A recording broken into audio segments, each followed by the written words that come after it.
Che delizia. Ciao a tutti e bentornati nel mio canale Segreti da Chef.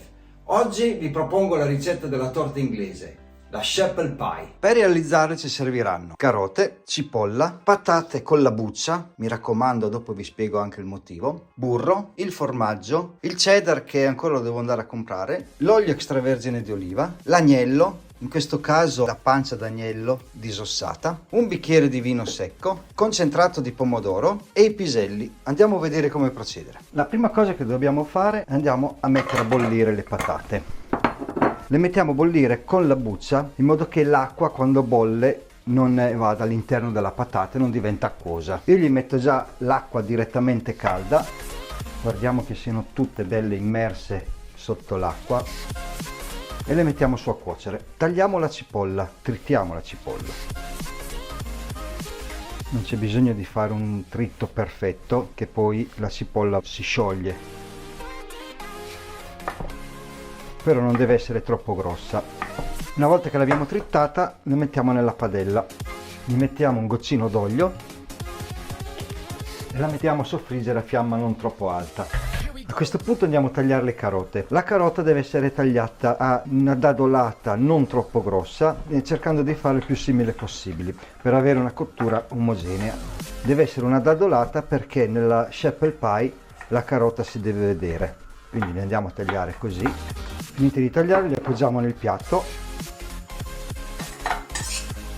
e le teniamo qua da una parte. Di tanto in tanto controlliamo la cipolla, la giriamo. Vedete, sta soffriggendo piano piano, si appassisce senza bruciarsi. Controlliamo le patate che stanno cominciando a bollire. Continuiamo col tagliare l'agnello. L'agnello anche questo lo potete far macinare dal vostro macellaio oppure macinarlo voi se avete il tritacarne. Io lo preferisco tagliato a mano, quindi gli andiamo a fare i filetti così e poi lo tagliamo a pezzi più piccoli. Un lavoro un po' noioso, ma a mio parere con un risultato migliore. Se trovate degli ossicini ovviamente le togliete. Continuando col taglio della carne, volevo invitarvi a mettere mi piace e a commentare qua sotto. Poi se non l'avete ancora fatto iscrivetevi al canale.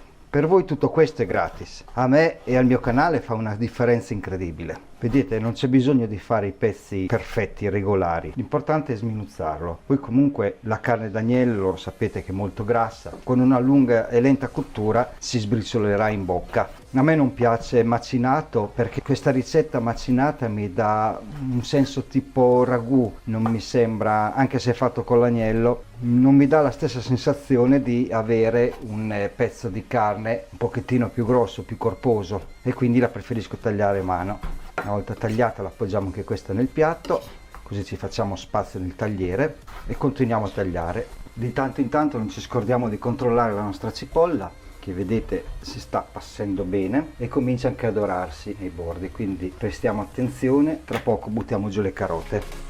Tutti gli attrezzi che uso per le mie ricette li trovi nelle descrizioni di tutti i miei video, dove puoi trovare anche il link del mio canale Telegram per acquisti con sconti riservati. Tutto questo è anche un modo a te totalmente gratuito per sostenere me e il mio canale e permettermi di continuare a proporti nuove ricette. Grazie in anticipo se ne farai uso. La cipolla si è appassita bene, quindi è giunto il momento di inserire anche le carote. Giriamo e continuiamo con la cottura delicata a fiamma non troppo alta. Terminate di tagliare tutte, le appoggiamo qua nel piatto con le altre e attendiamo il momento che le carote cambiano colore e si appassiscono per metterle tutte assieme. Vedete, le carote quando si cuociono cambiano colore, diventano un arancione più vivace. Siamo pronti per mettere giù i pezzettini d'agnello. Li andiamo a versare. Li giriamo bene per farli cuocere uniformemente in mezzo alla carota e alla cipolla e continuiamo con la nostra preparazione. Cominciamo con il tagliare il formaggio. Lo tagliamo a quadratini piccoli in modo che dopo si possa sciogliere bene nelle patate calde. Finito di tagliarlo tutto, lo riappoggiamo nel piatto e aspettiamo che si finiscano di cuocere le patate. Controlliamo l'agnello e lo giriamo in modo da farlo cuocere uniformemente. Controlliamo se sono cotte le patate, ancora sono molto dure, quindi a questo punto non ci resta che attendere le cotture. Quando la carne avrà cambiato colore, c'è ancora un po' di acquetta dentro, però vedete che non ha più quel rosso crudo, ne aggiungiamo il sale senza esagerare, che poi lo assaggiamo, e un po' di pepe. Giriamo e continuiamo la cottura. Controlliamo, vedete si è asciugata bene tutta l'acqua, quindi gli versiamo il bicchiere di vino. Giriamo e facciamo asciugare bene. Controlliamo anche le nostre patate, direi che sono cotte. Spegniamo e le andiamo a scolare.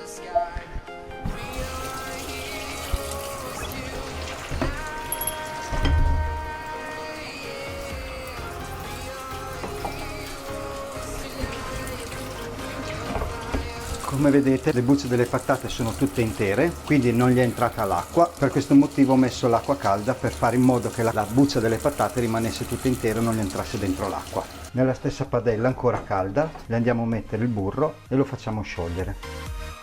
Non esageriamo, bastano 3 pezzettini così. Poi con le patate ancora calde le andiamo a sbucciare. Le sbucciamo e le mettiamo dentro la padella, poi prendiamo lo schiacciapatate e andiamo a schiacciare le patate così. Quando le abbiamo schiacciate tutte aggiungiamo il formaggio che abbiamo tagliato a cubettini precedentemente con le patate ancora calde e giriamo. Aggiungiamo il sale, non troppo, dopo lo assaggiamo se va bene, e un po' di pepe, anche questo non troppo.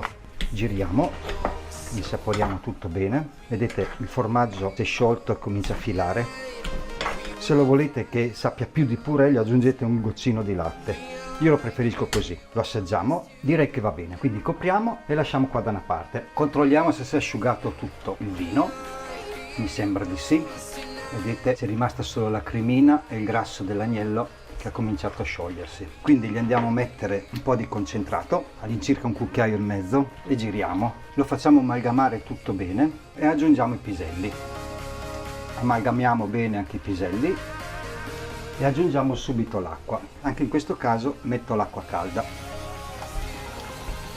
fino a coprire bene tutto il sugo. Copriamo e ultimiamo la cottura. Di tanto in tanto, come al solito, le veniamo a controllare, giriamo e continuiamo a far cuocere piano piano, sempre coperte. Verifichiamo che punto è la cottura. Si è quasi ristretto tutto, ma ancora non è terminato. Copriamo e continuiamo. 1 hour later. Controlliamo che dovrebbe essere finita la cottura. Si è asciugato tutto bene, quindi adesso assaggiamo se va bene di sale. Spettacolare, veramente molto buono. Spegniamo, richiudiamo col coperchio e lasciamo un attimo raffreddare prima di andare a comporre il piatto. Una volta che sarà raffreddato anche il nostro ragù d'agnello, cominciamo a preparare le pirofiline. Le stendiamo, mettiamo un po' di burro nel fondo.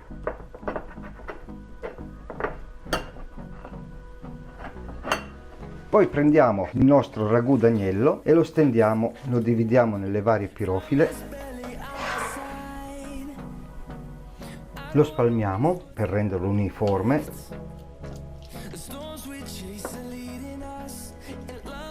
E poi andremo a mettere sopra le nostre patate schiacciate. Se hai bisogno di uno chef privato a domicilio per organizzare un pranzo o una cena per eventi speciali come compleanni, anniversari o qualsiasi altro evento, trovi tutti i miei contatti nella descrizione dei video. Poi le spalmiamo bene. Con una marisa cerchiamo di stenderle tutte e coprire perfettamente il ragù sotto. Se non avete delle pirofile a barchetta come questa monoporzione, potete fare anche in una gastronom normale intere e poi tagliarle a pezzettini. Ecco qua, adesso ce le abbiamo tutte pronte. Con un pezzettino di carta andremo a pulire il contorno della barchetta per non farlo bruciare, che è brutto alla vista, ma anche dopo il sapore, se si brucia non è buono. E terminiamo con l'aggiunta del cheddar. Lo mettiamo così a striscioline ed ecco qua i nostri piatti finiti, pronti per essere messi in forno a gratinare. È arrivato il momento di cuocerle. Impostiamo il forno a grill, lo preriscaldiamo e poi mettiamo dentro le sheeple pie. Quando il forno è giunto a temperatura le mettiamo dentro per circa 10 minuti e le facciamo gratinare. Passati 10 minuti ci sono gratinate a sufficienza. Le appoggiamo lì nel piatto, lasciamo raffreddare un attimo e poi le andiamo a assaggiare. Beh ragazzi, è arrivato il momento di assaggiarle. Lo strato del purè e lo strato dell'agnello sotto. Adesso andiamo a assaggiarle. Strepitose, veramente molto buone. Provatele e mi saprete dire.